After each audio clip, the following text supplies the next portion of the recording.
Assalamualaikum warahmatullahi wabarakatuh. Baiklah, kali ini saya akan menjelaskan tentang materi kerjasama dan bagi hasil dalam Al-Quran dan hadis. Bagi hasil adalah perjanjian atau ikatan bersama dalam suatu usaha. Dalam usaha tersebut diperjanjikan adanya bagi hasil dari keuntungan antara kedua belah pihak atau lebih.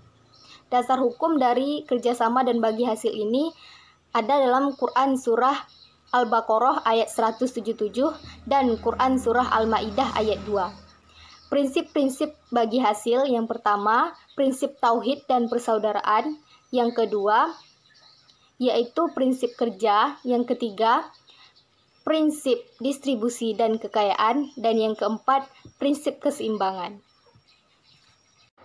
Selanjutnya yaitu macam-macam bagi hasil. Yang pertama, musyarakah. Musyarakah adalah akad kerjasama antara kedua belah pihak atau lebih dalam usaha tertentu, di mana masing-masing pihak memberikan kontribusi dana dengan kesepakatan bahwa keuntungan dan kerugian ditanggung bersama-sama sesuai dengan kesepakatan. Musyarakah ini terbagi menjadi dua, yaitu yang pertama musyarakah kepemilikan dan yang kedua musyarakah akad. Musyarakah kepemilikan ini tercipta karena warisan. Dalam musyarakah ini, kepemilikan dua orang atau lebih berbagi dalam suatu aset dan berbagi pula dari keuntungan yang dihasilkan dalam usaha tertentu. Sedangkan musyarakah akad ini yaitu musyarakah yang tercipta karena adanya kesepakatan dari dua belah pihak atau lebih, di mana mereka setuju untuk menyetorkan modal musyarakah dan berbagi keuntungan serta mengatasi kerugian secara bersama-sama. Dasar hukum dari musyarakah yang pertama yaitu Quran Surah An-Nisa ayat 12 dan yang kedua yaitu Quran Surah Shad ayat 24. Hadisnya yaitu hadis riwayat Abu Daud dan Hakim. Artinya dari Abu Hurairah, Rasulullah Shallallahu Alaihi Wasallam bersabda, Allah Azza wa Jalla berfirman, aku pihak ketiga dari dua orang yang berserikat selama salah satu pihak tidak berkhianat kepada pihak lainnya. Yang kedua yaitu mudharabah. Mudharabah adalah akad kerjasama antara kedua belah pihak, di mana salah satu pihak memberikan dananya kepada pihak lain untuk diperdagangkan dan keuntungannya dibagi sesuai dengan kesepakatan bersama. Dasar hukum dari mudharabah ini yaitu Quran Surah Al-Muzammil ayat 20 dan hadis riwayat Ibnu Majah.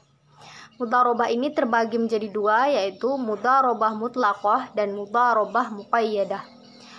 Mudharabah mutlaqah ini yaitu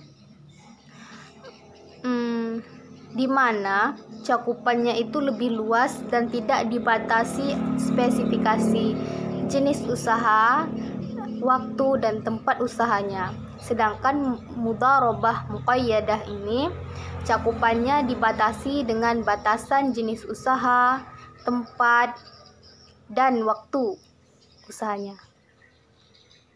Yang ketiga yaitu muzara'ah. Muzara'ah adalah akad kerjasama pengelolaan antara pemilik lahan dengan penggarap, di mana pemilik lahan memberikan lahannya kepada penggarap untuk ditanami dan dipelihara dengan imbalan bagian tertentu dari hasil panen.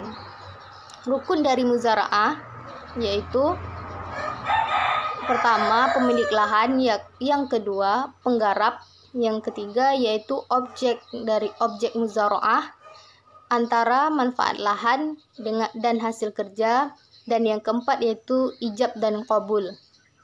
Dasar hukum dari muzara'ah ini yaitu Quran Surah Al-An'am ayat 141.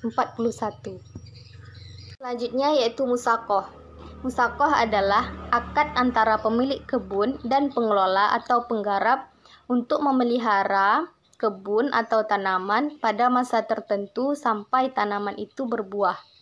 Para ulama fikih bersepakat bahwa tanaman yang mau diakadkan itu harus minimal usianya 1 tahun.